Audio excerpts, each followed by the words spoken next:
Hello, I'm Neil Nunes with the BBC News. At least 9 people have been killed during clashes between riot police and protesters in Senegal after the opposition leader Ousmane Sonko was given a 2-year jail sentence. The prison term for Mr. Sonko, which was handed down in his absence, could prevent him from contesting a presidential election next year. The support from Grant Farrett. Senegal's main opposition leader was found guilty of immoral behaviour but cleared of rape. His supporters had no doubt that the trial was politically motivated and took to the streets to express their anger. In the capital, Dakar, police fired tear gas at crowds who threw stones and set vehicles alight. Some of the worst clashes were in the southern city of Ziguinchor, where Mr. Sonko is the mayor. Violence also erupted in numerous other parts of Senegal. The question now is whether the authorities will attempt to enforce the sentence and place the opposition leader in jail.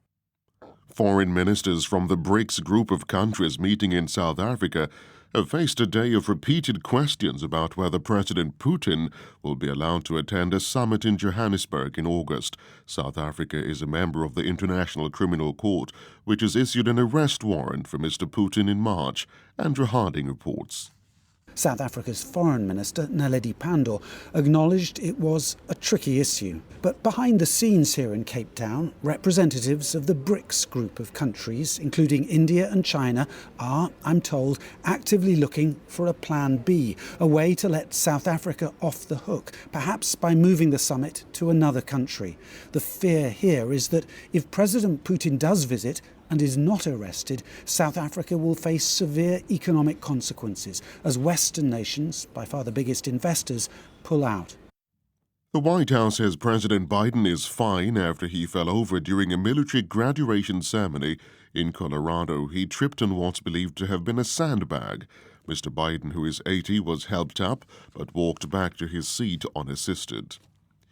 Republican and Democratic Party leaders in the U.S. Senate say they hope a bill to suspend the government debt limit can be swiftly passed. There are indications that there could be a vote within hours. Final approval is needed before Monday. The Senate Majority Leader Chuck Schumer urged both parties to back the legislation. I hope we see a genuine desire to keep this process moving quickly. I hope we see nothing even approaching brinksmanship. The country cannot afford that right now. Instead, I hope we see bipartisan cooperation. I hope that very soon we can finish the job of putting the default in our rearview mirror. Chuck Schumer. This is the latest world news from the BBC. The wife of a prominent Pakistani human rights activist, Gibran Nasir, says armed men have abducted him in the city of Karachi. Pakistan is enduring a political crisis. Thousands of opposition supporters have been detained in recent weeks. Here's Anbarasan Etirajan.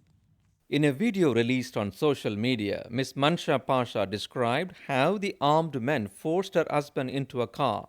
His whereabouts are not immediately known.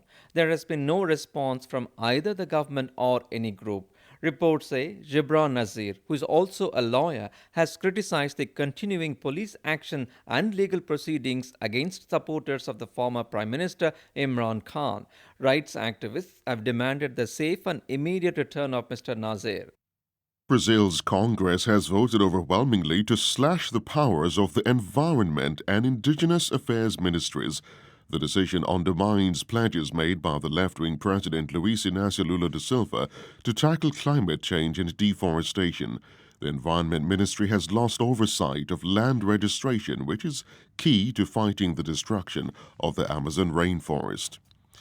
International scientists have succeeded in sequencing the complete set of DNA of more than 200 species of primates. The researchers say the project will shed new light on our own origins and help advance human health.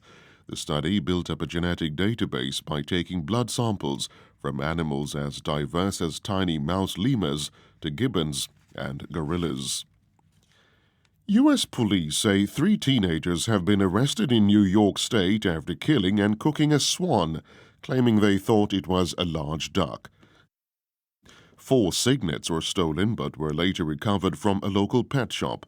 Mute swans have been a feature of the village of Manlius for more than 100 years. BBC News.